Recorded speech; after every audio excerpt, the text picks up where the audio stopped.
Stop where you are. Do not let this hour pass over you like every other hour has passed. What is reaching your ears right now did not find you by accident, and it will not return to you in this same form again. Two things are moving toward your life at once, and only one of them is meant to arrive. One is a harm that has been forming quietly in a place you have not thought to look. The other is a deliverance I have already released, with your name spoken over it. I will not soften this to keep you comfortable. Something is approaching you that does not carry my peace, and I refuse to stay silent while you walk toward it unaware.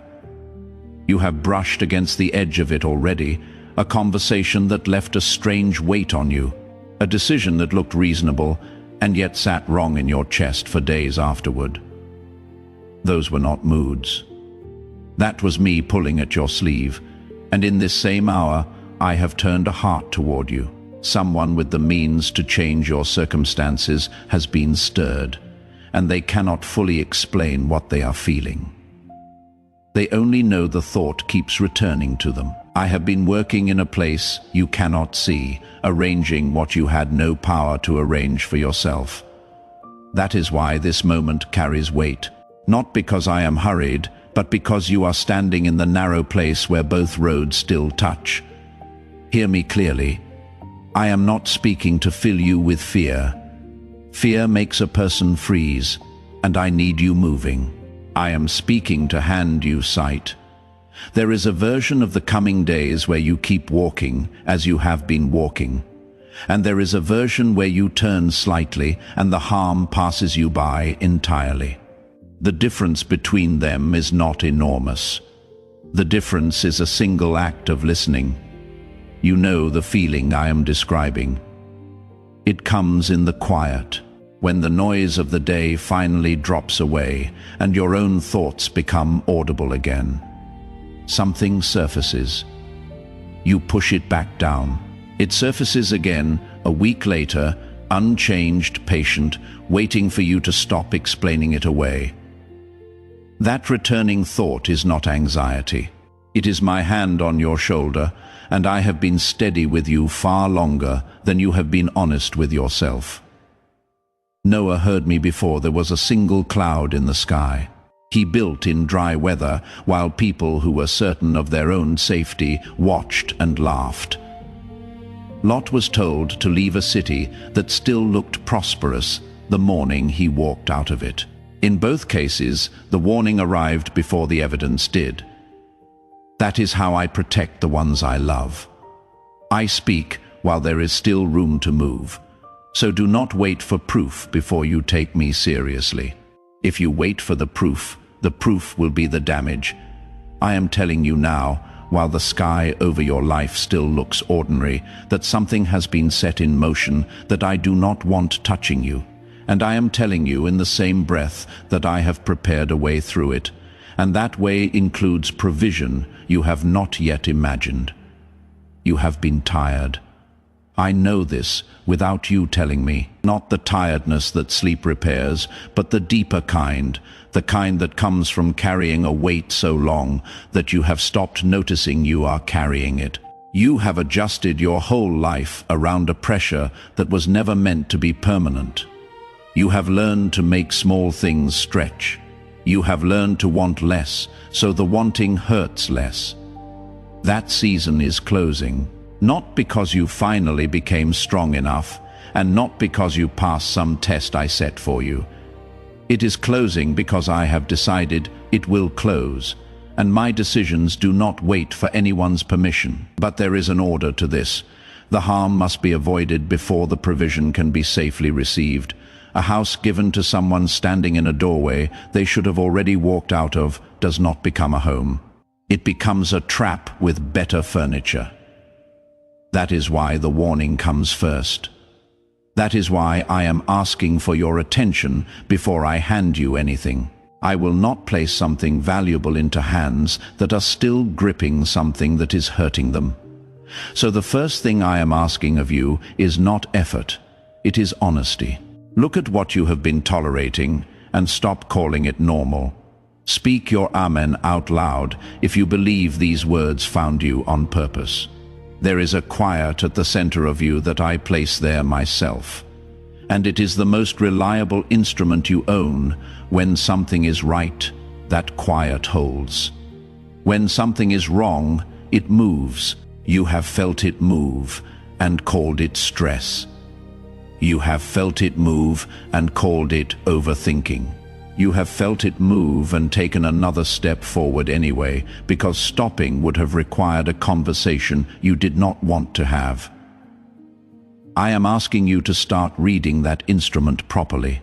Your peace is not a mood that comes and goes with the weather. Your peace is a report. When it is disturbed consistently by the same person, the same place, the same arrangement, that is not you being difficult. That is my warning system doing exactly what I built it to do, and you have been silencing the alarm and going back to sleep. The days ahead will bring you something that looks like an opportunity. It will arrive with good timing and reasonable words, and somewhere underneath in that quiet place, you will feel a small hesitation you cannot justify with logic. Do not override it. That hesitation is the whole reason I am speaking to you tonight. It is the difference between a story you tell with gratitude and a story you tell with regret. I am not asking you to become suspicious of everything. That is its own kind of prison. I am asking you to become honest about the one thing you already suspect. You know what it is.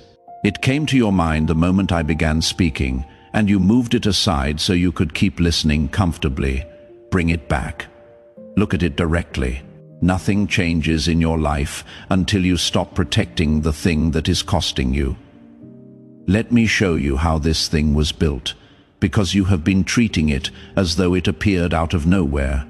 It did not. What is approaching you now was assembled slowly, out of small permissions you granted without thinking. A boundary you did not hold, a word you did not say, a pattern you noticed and decided to watch a little longer before acting. None of those moments looked dangerous on their own. Together they built a road, and you have been walking it. This is how most harm reaches a life, not as an ambush, but as an accumulation. It moves in through the door you keep leaving unlatched, because latching it would mean an uncomfortable conversation. It settles in slowly enough that by the time you feel its full weight, it has already been living with you for a long while and has learned all your habits. You have noticed the repetition. The same kind of situation keeps finding you wearing a different face. The same disappointment arrives with a different name attached to it. You have wondered whether something is wrong with you. Nothing is wrong with you. A pattern is not a punishment, and it is not a curse. A pattern is a door that has never been closed, and things will keep coming through, a door that stays open. I sent a man in a dream once in the middle of the night and told him to rise and take his family and go, because a danger was coming that had not yet arrived. He did not argue. He did not wait until morning to see whether the warning was reasonable. He got up in the dark and went. I gave wise men a different road home for the same reason, and they took it without complaint. Those who listened lived. That is the whole of it. I am giving you a different road now. It will not look dramatic. It will look like one conversation you have been rehearsing for months and never having. It will look like a door you finally close. It will look like an answer of no where you have always given a reluctant yes. That is what a rescue usually looks like from the inside. Very small, very quiet, almost disappointing in how ordinary it feels. Do not measure the importance of an action by how impressive it feels while you are doing it. Abigail stopped a slaughter by loading bread and figs onto donkeys and going out to meet an angry man on a road. It looked like an errand. It changed the course of a kingdom. Your small act of obedience this week carries more weight than you can currently see, Because you are seeing one corner of a thing, I am seeing whole. There is something you have been delaying. You already know what it is. You have moved it to the back of your mind so many times that you have almost convinced yourself it is not urgent. But every time you set it down, it grows slightly heavier, and every week you wait. The cost of addressing it rises. Delay is not neutral. Delay is a decision you are making without admitting that you are making it. Understand something about the people around you. Not everyone near you can see the road you are on. Some of them are giving you advice from a place of real affection and complete ignorance of what I have spoken to you.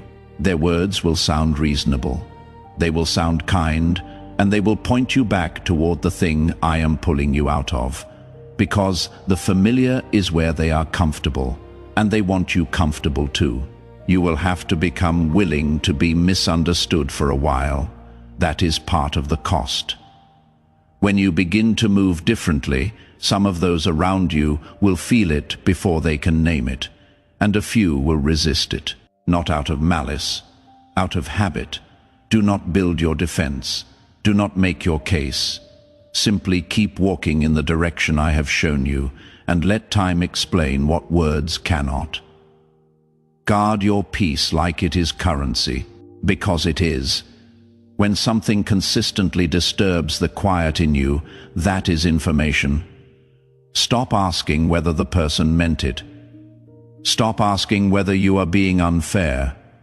Ask the simpler question: does my peace survive contact with this? If the answer has been no for a long time, you already have your answer, and you have simply been hoping I would give you a different one. I will not give you a different one. I love you too much to tell you that the thing eroding you is fine, because leaving it would be inconvenient. Some things must be released, not because they were always wrong, but because their season with you has ended, and holding them past their season turns them into weight. What was once a help can become an anchor if you refuse to let it go at the right time. Let it go. Not with bitterness and not with a speech. Just release your grip. You are not losing anything that was meant to remain. You are making room. And room is the one thing I require before I can place something new into a life. A hand already full cannot receive. That is not a rule I invented to be difficult. It is simply how hands work. There is one more thing you must see before this section of the road closes behind you. The harm approaching you does not want your attention. It wants your distraction. It works best when you are busy, when you are hurried, when you have too many small things pulling at you to sit still and think clearly about the large one. That is why your days have felt so crowded lately with matters that do not actually matter. Clear some space, not for productivity, but for hearing. In a life with no silence in it, my voice sounds exactly like your own thoughts, and you will dismiss it as easily as you dismiss them. Elijah did not find me in the wind or the fire. He found me in a low, quiet sound after everything loud had passed. Make room for the quiet, and you will stop mistaking my direction for your imagination. If your faith is still standing after everything, let me hear you say Amen. Now turn with me, because there is a second thing I promised you at the start of this hour. And it is time you heard it plainly. While you were bracing for what might go wrong, I was already working on what is about to go right. These two things are not in competition. The same hand that pushes a danger away from you is the hand that carries provision toward you, and both have been in motion for longer than you know. You have asked me in words you never said aloud why nothing seemed to move. You looked at your circumstances month after month and found them unchanged. You watched others step forward while your own feet seemed planted, and in the absence of visible movement, you drew the only conclusion available to you, which is that no one was listening. I was listening, but much of what I was arranging did not take place in your life.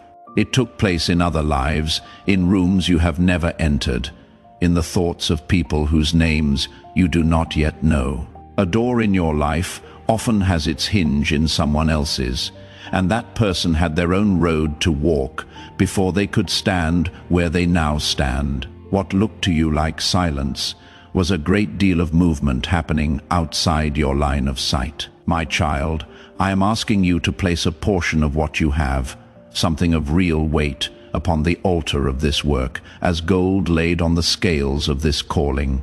Let it be a seed sown into deep water, an offering set on stone, not held back in fear. This is proof that your trust rests in my hand to provide, and that your heart no longer clings to lack. What you release in faith does not leave your life. It moves ahead of you into the harvest I am preparing. Consider how I have always done this. A young man was sold by his own family and ended up in a foreign prison, and from the outside it appeared that his life had simply gone wrong. But a cupbearer had to forget him for 2 full years, and a ruler had to have a dream that no one else could interpret before the door could open. The delay was not neglect. Other pieces were still traveling toward the same hour. Consider a widow who went out to glean in a field because she had nothing else, and happened into the corner of a field belonging to a man named Boaz. She did not arrange that. Please know that every seed you plant in this mission will grow into a torch that shines in someone else's darkness. Giving to this work through the link in the pinned comment, whether by buying a coffee, making a donation, or becoming a member of our community, does not just go to a channel. Your actions are supporting a divine mission to save lost souls. Heaven moves through willing voices, but it grows through hearts that are kind. She was not clever enough to arrange that, and neither are you. I placed her feet on that ground, and I had already spoken to the heart of the man who owned it, and he instructed his workers to leave extra grain behind for her, without ever telling her he had done it. That is how I move. I speak to someone about you before you ever meet them. I put a thought in a mind and let it sit there until it becomes an intention. The person who is being drawn toward your life right now does not fully understand what they are feeling. They only know that a certain thought keeps coming back to them, and that setting it down does not make it stay down. That persistence is not their idea. It is mine. Do not spend your energy trying to guess who it is. You will not guess correctly, and the guessing will only make you strange with people around who have nothing to do with this.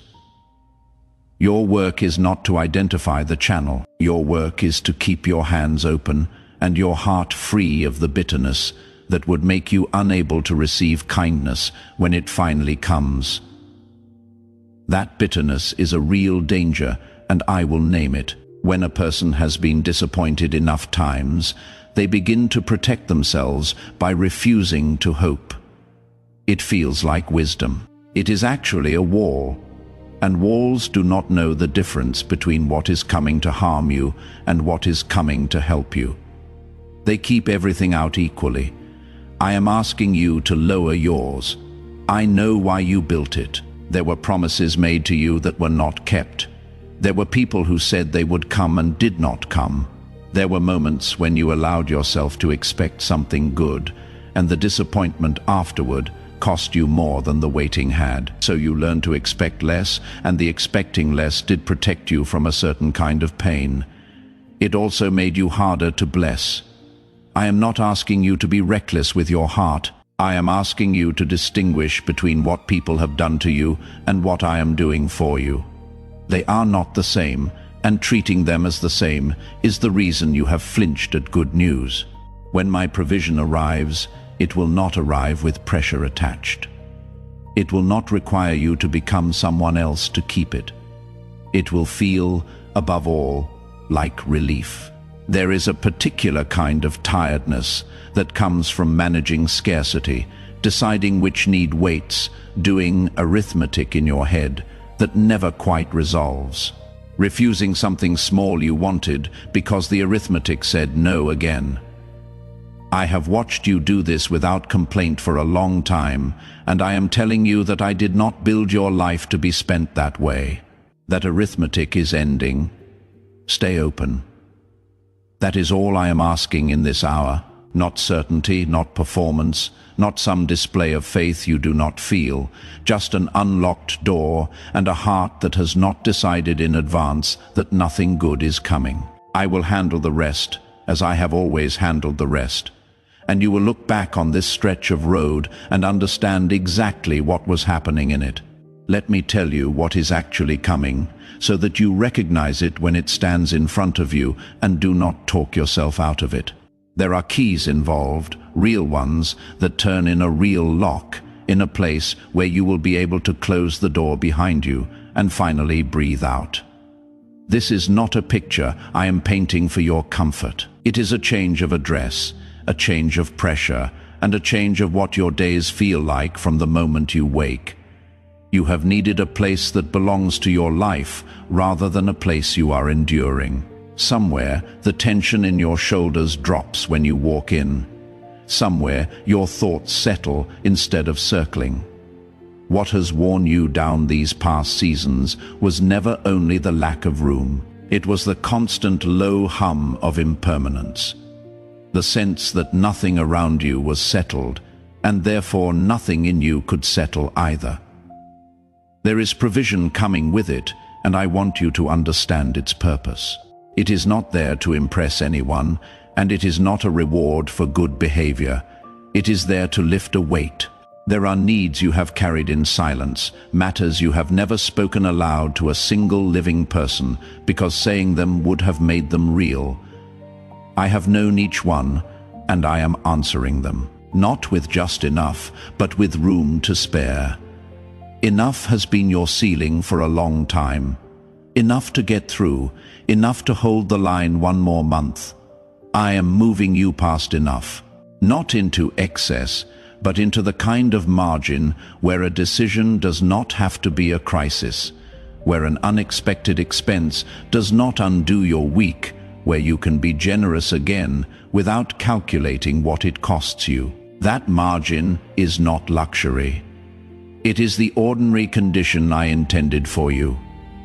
I have done this in every generation, and I have never once run short. A widow in Zarephath had a handful of flour and a little oil, and she expected to eat one final meal and be done.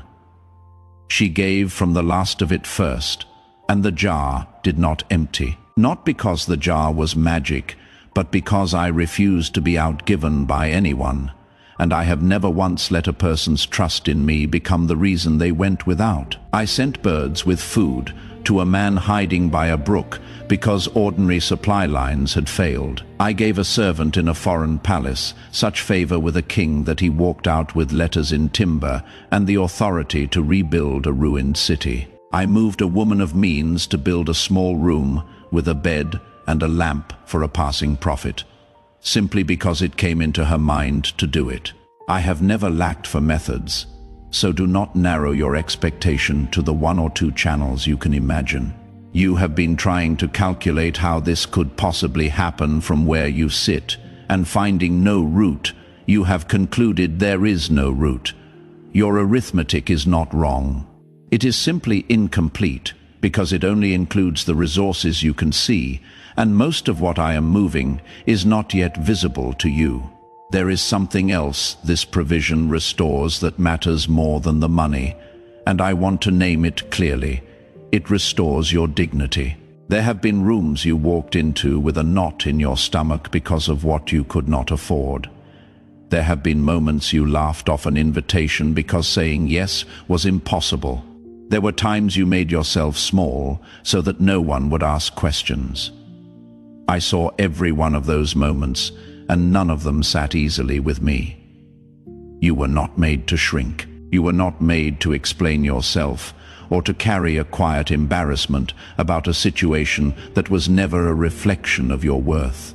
I am lifting that from you, along with the financial weight, and honestly, the lifting of that is the part I am most eager for you to feel. You will notice it first in small ways, a conversation you enter without bracing, a day you do not spend defending yourself to yourself. When this begins to move, you may feel a strange resistance rise in you, and I want you prepared for it. Some people find receiving harder than surviving. Survival has a familiar shape. Receiving does not.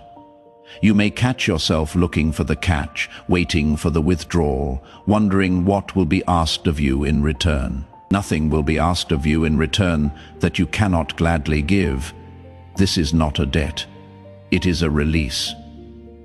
Naaman almost missed his healing because the instruction was too simple and the river was not impressive enough. He wanted a ceremony worthy of his station. What he received was a plain word and a muddy river, and his pride nearly cost him everything.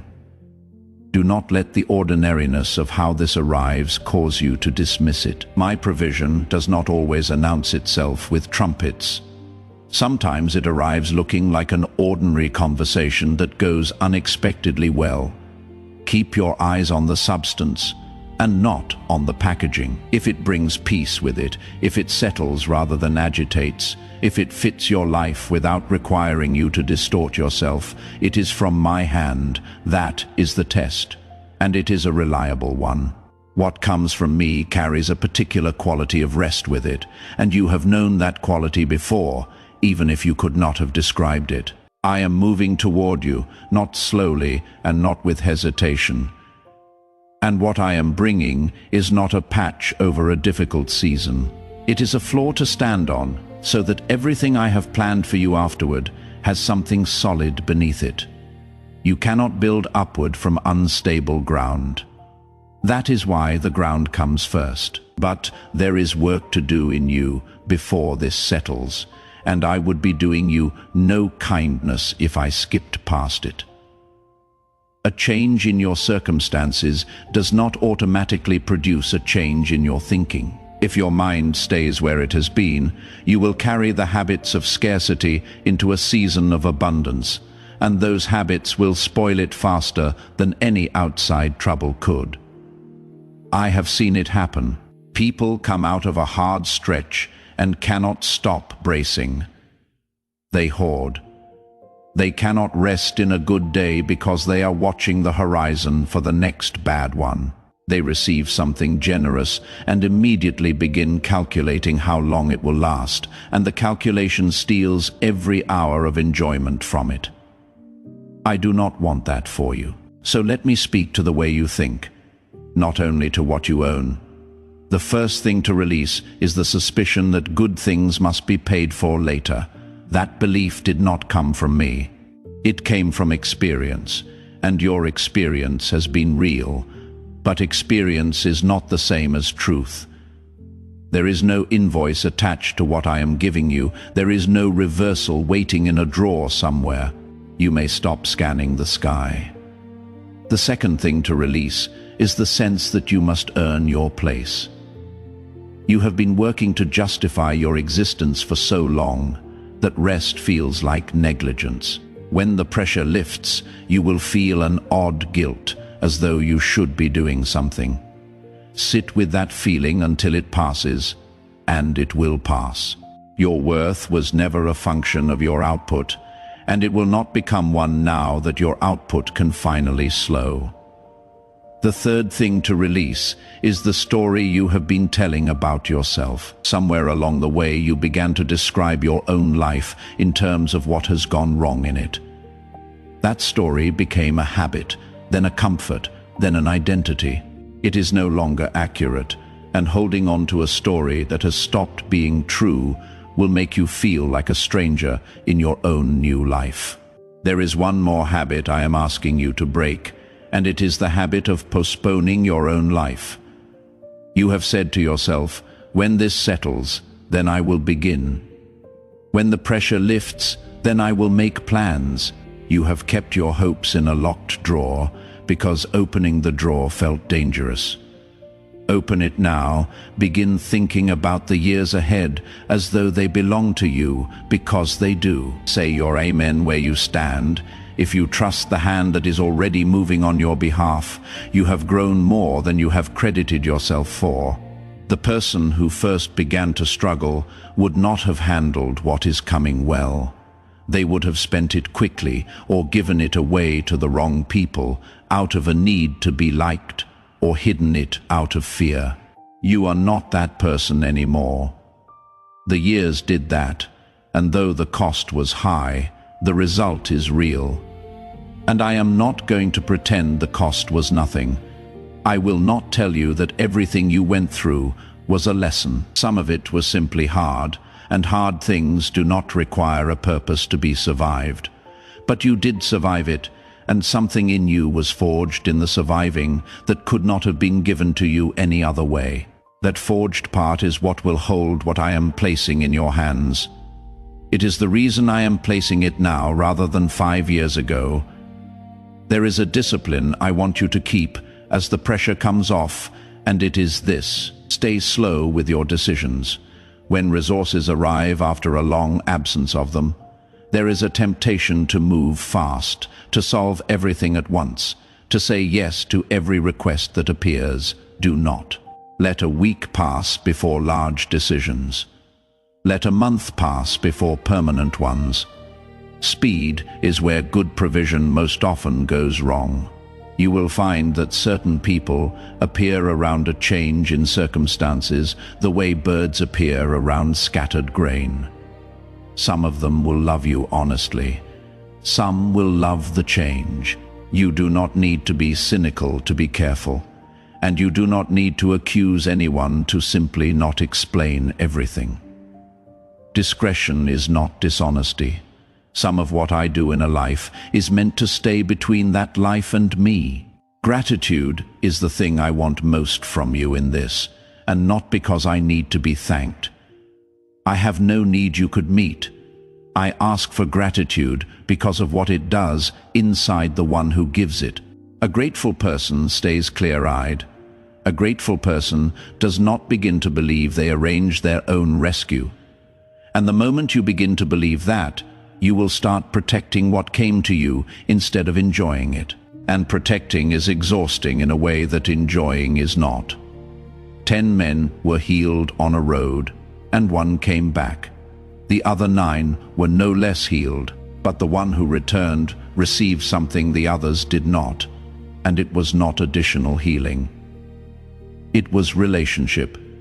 He walked away knowing whose hand had touched him. That knowledge is worth more than the thing itself. And it is what I want you to walk away with when all of this is settled. So keep your attention on me, and not only on the provision. Provision is a good thing, but it is not the point. The point is that you learn in a way you cannot unlearn, that you are held, that when your own arithmetic ran out, something moved on your behalf that you did not organize and could not have organized. Carry that forward. It is the piece that will steady you the next time the ground shifts. Now understand why I am doing this, because the reason matters, and it is larger than your comfort. I am not settling you simply so that you can be at ease. Ease is a good thing, and I have no objection to it, but it is not the purpose.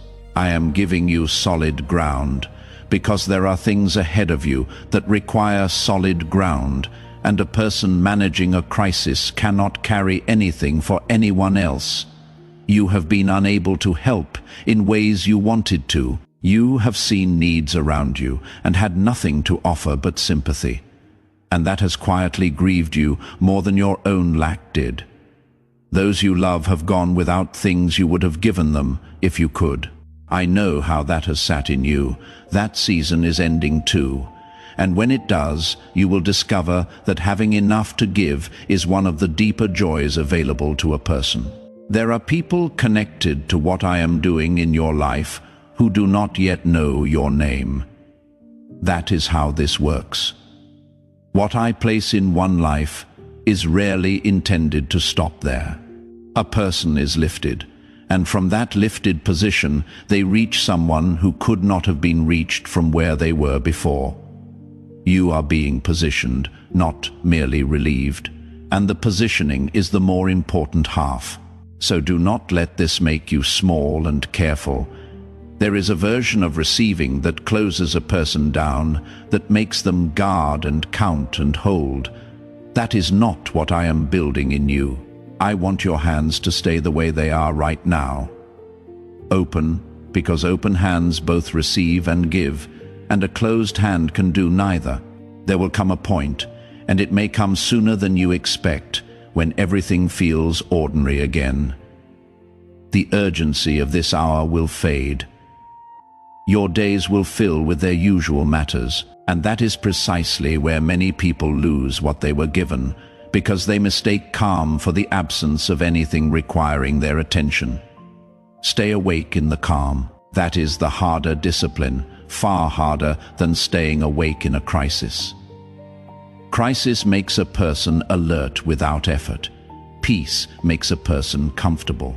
And comfort is where the small permissions begin again. And the small permissions are what built the danger I warned you about at the start of this hour. Do not rebuild it. You know now how it is assembled. What I have given you in this hour is not only a rescue and a provision, it is an instrument. You now know how to read the quiet in you. You know that a persistent unease is a message and not a mood. You know that your peace is a reliable report on what belongs in your life. That knowledge does not expire when this hour ends. And if you keep using it, you will avoid a great many things I will never have to warn you about, because you will have turned aside before they came close. Be careful of one particular thing as your circumstances improve. As this awakening grows inside you, know that helping with this mission is not a small thing. It is a sign from God. You can support this work through the link in the pinned comment, whether by buying a coffee, making a donation, or becoming a member of our community. By doing so, you become part of a plan to save souls who are still stuck in fog. Every seed turns into light that fights against darkness.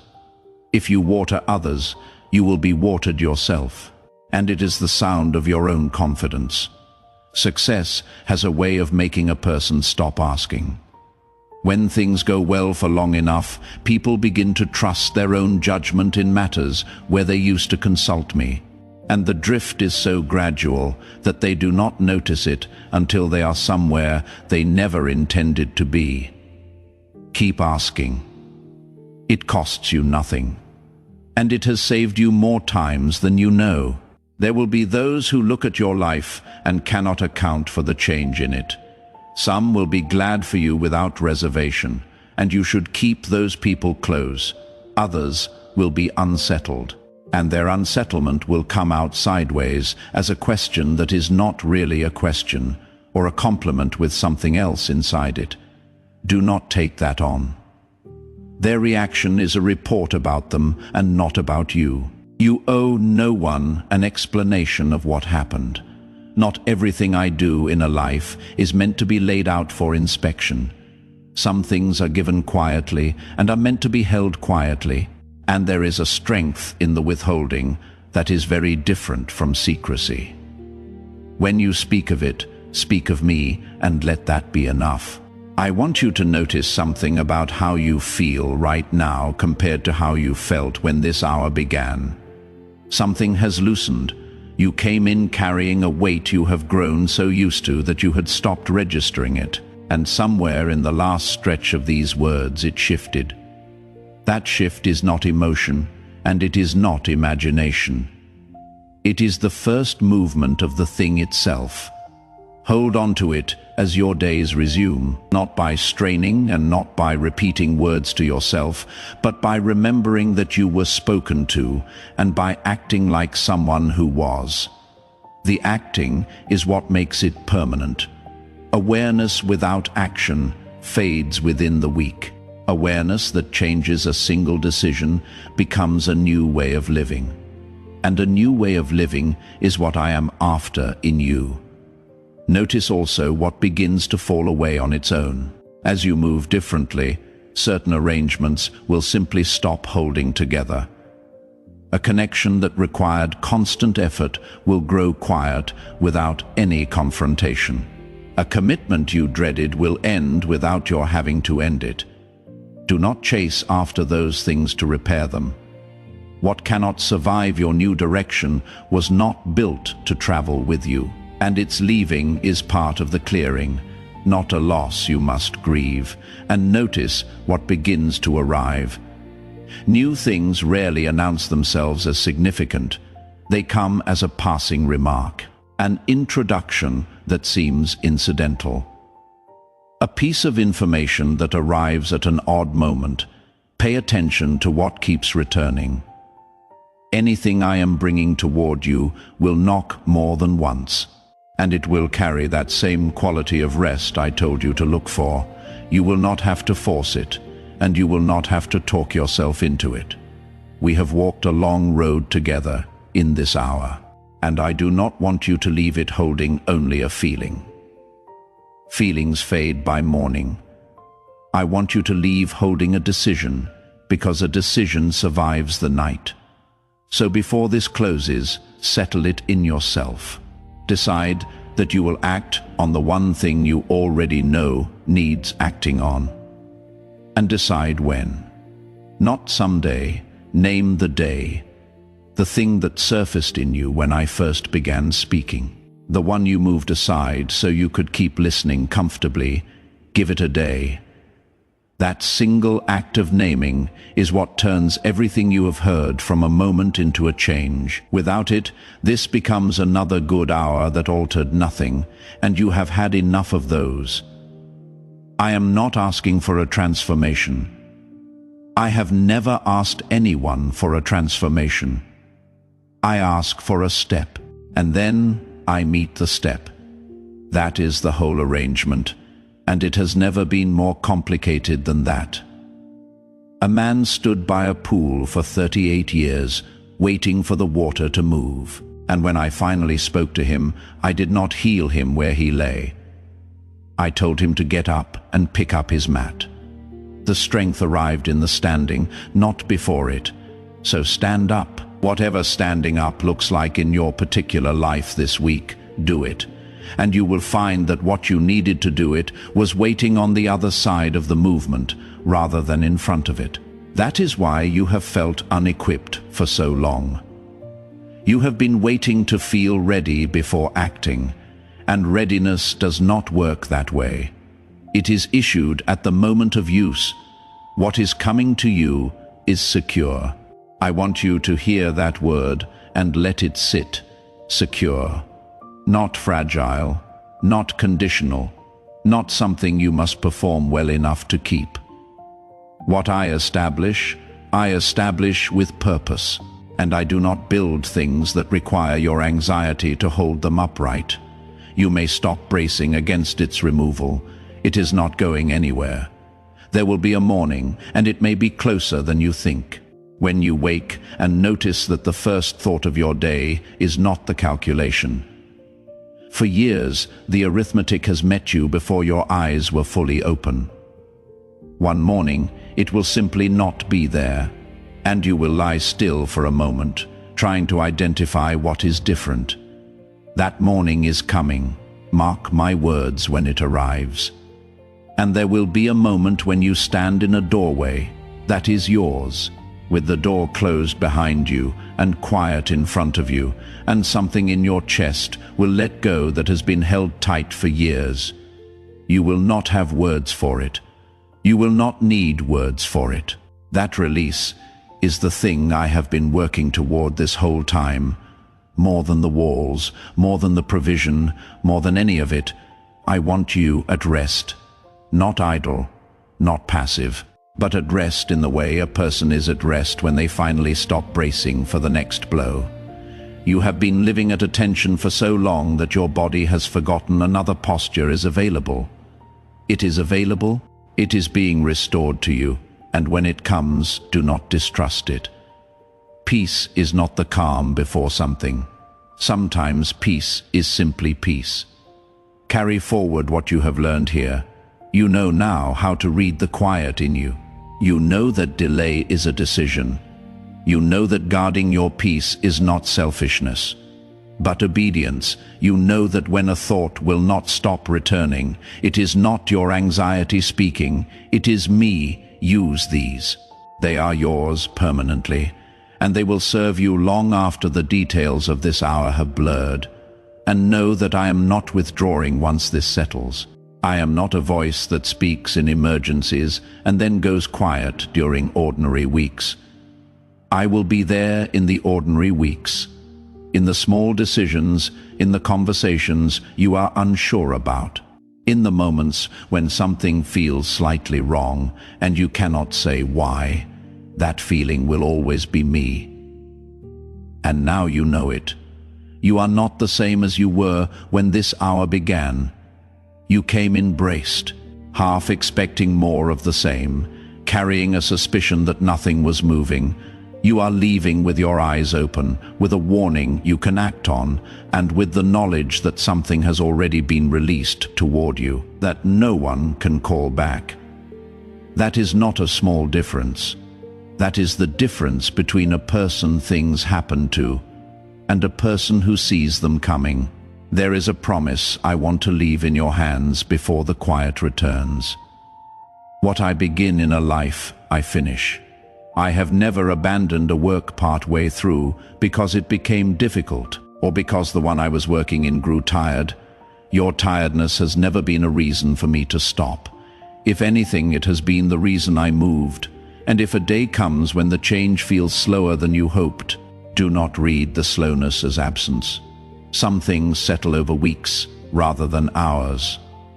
And a foundation laid properly takes longer than one laid in haste. You are not being made to wait for no reason. You are being built on ground that will hold. Go now and go carefully. Close the door I told you to close. Have the conversation you have been rehearsing. Keep your hands open. Look for what arrives more than once. And when it comes, and it is coming, receive it without flinching, because it was always meant for you. And it was never in doubt. I have spoken. What was hidden is moving into the open, and what was approaching to harm you has been turned aside. You will see it. You will know it was me, and you will tell it for the rest of your life. Let your Amen be the last thing you speak before you rise. If you believe every word of this, there is a final word I will leave with you before this hour is sealed. What I have spoken is not a suggestion offered for your consideration. It is a summons. You have heard the warning. You have heard the promise. Now the choice rests in the space between what you know and what you will do. Many have stood where you stand and returned to the same path, carrying the same weight. Because the cost of change felt higher than the cost of staying, do not join them. I have already begun the work of clearing the ground.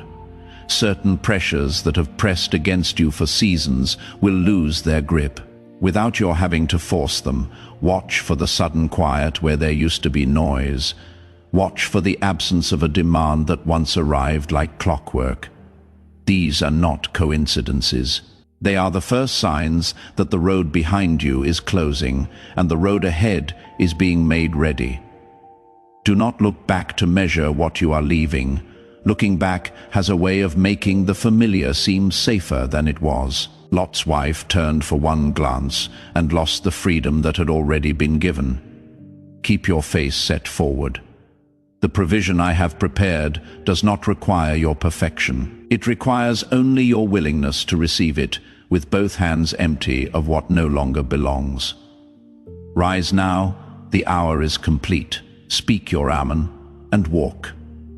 We run on viewer support only. For exclusive member-only content, scan the QR or see the pinned comment. God bless you. Do not let this sacred moment of destiny pass you by.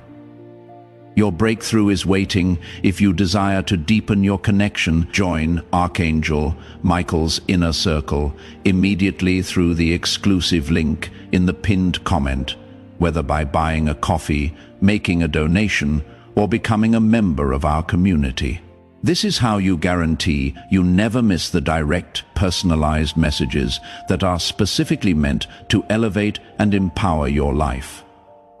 But your presence, attention, and energy already mean the world. Take the step. Your abundance awaits.